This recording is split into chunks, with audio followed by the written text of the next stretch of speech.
Good morning, ladies and gentlemen. Welcome to our probability topic. Now, to start off with, there are plenty of definitions you need to get your head around. Firstly, we talk about discrete random variables. So, random variables can either be discrete and continuous. Random means there's different probabilities of different things happening. So, for example, when you think discrete, you should be thinking the word count and in whole numbers. So, examples of discrete random variables could be the number of wickets a bowler takes. So it could be anywhere between 0 and 10. Or the number of defective light bulbs in a purchase order of 50. So there could be 0 defective light bulbs, or in theory they could all be defective. Essentially, we're counting the number of outcomes. Coming down, we have, don't know why that appeared there, continuous random variables. Continuous is where we need to measure. So when you see continuous, think measure. So, for example, the heights of men, or the volume in a rainwater tank. So the volume in the rainwater tank we can measure. It could be anywhere between 0 meters cubed and 100 meters cubed. And in this topic, we'll be almost entirely dealing with discrete random variables. Later on, in a different topic, we'll look at continuous. So, let's move on. Discrete probability distributions. Now, a lot of this topic is notation, and understanding the notation is important. When we use capital X, it's used to denote a number of possible values and the probabilities of those possible values occurring.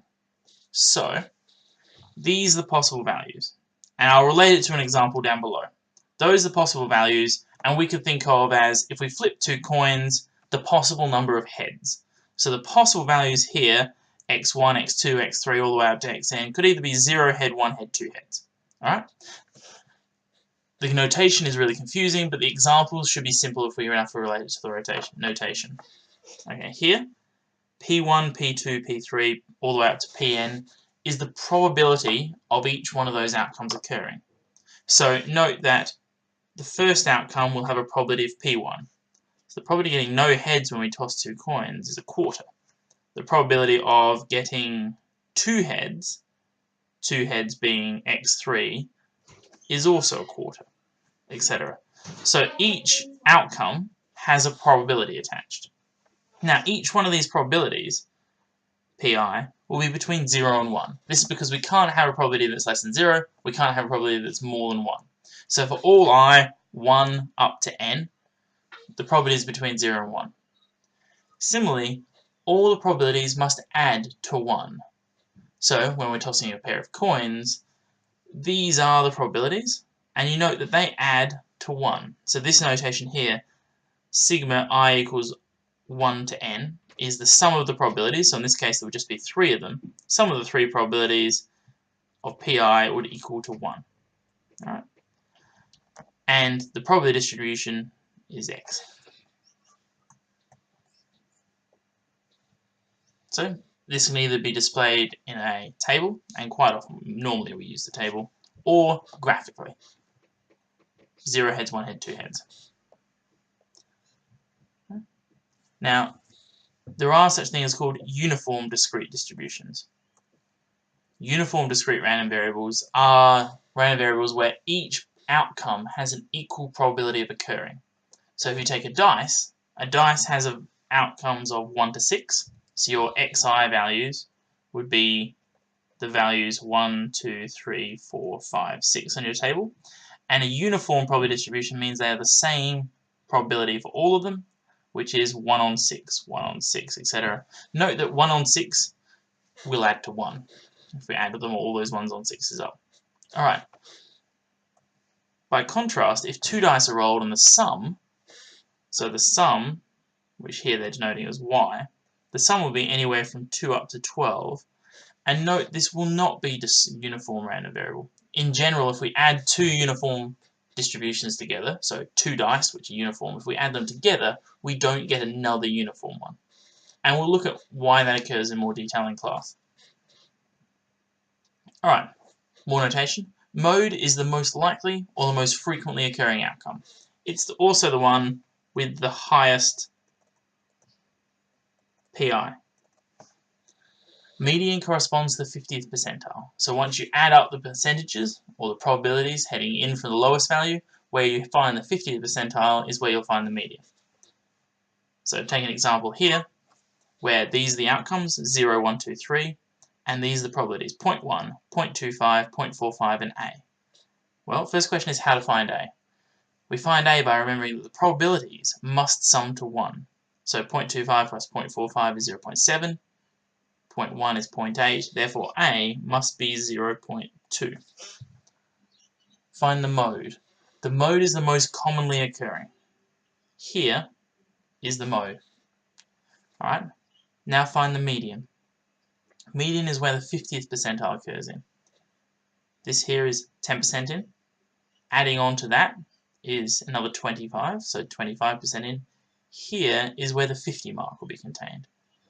So the mode up from above is 2. Median in this case is also 2. But note they will not always be the same. Alright. So let's consider an example. And lots of this will rely on what you've done previously in probability also. So 2 tickets are randomly selected without replacement, and we should know from previous years that without replacement raises a flag that we need to do something clever. Without replacement from a bag containing 5 blue and 3 green tickets. Let X denote the number of blue tickets. Find the probability distribution of X. Well, if X denotes the number of blue tickets, if we're picking 2 tickets out, none of them might be blue, 1 of the 2 might be blue, or 2 of the 2 might be blue. However, these probabilities are not all going to be the same down here. So this is the probability of xi. That's just meant to be the probability of xi. Alright, so from previous years we should know that we can approach this using a tree diagram. So we have our first pick here, and our first pick is either going to be blue or green. And the probability of it being blue is 5 on 8, the probability of it being green is 3 on 8. Then we have our second pick. Our second pick looks like that, which is either going to be 4 on 7, chance of becoming blue, and we normally write this on the passage here. 4 on 7, blue, green. 3 on 7. 4 on, not 4, 5 on 7. 2 on 7, blue, green. And I hope you remember why the bottom numbers are decreasing, as are the tops for this path and the tops for this path. Right. Now to work out the resultant probabilities, we multiply along the branches. So the probability of getting 2 blues is 5 times 4 on 7 times 8, so 20 on 56. And we can simplify that if we wanted. This one here will be 15 on 56. 3 times 5 is 15 on 56. 2 times 3 is 6 on 56. Alright? And what we should notice is that if we add these top numbers together, 20, 15, 15, 6, they will all add up to 56, which makes the probability distribution of this 1. So here, the probability of getting 0 blues, which is 2 greens, is 6 on 56. Probability of getting 1 green comes from either this path or this path, and we add those two together. So it's 15 on 56 from that path, 15 on 56 from that path, which makes 30 on 56. And finally, the probability of getting 2 blues is following this path here, is 20 on 56. And to be fancy, we'd probably simplify all of those fractions down, but it's quite satisfying to see how they can add up to 1 in there. Alright, thank you very much.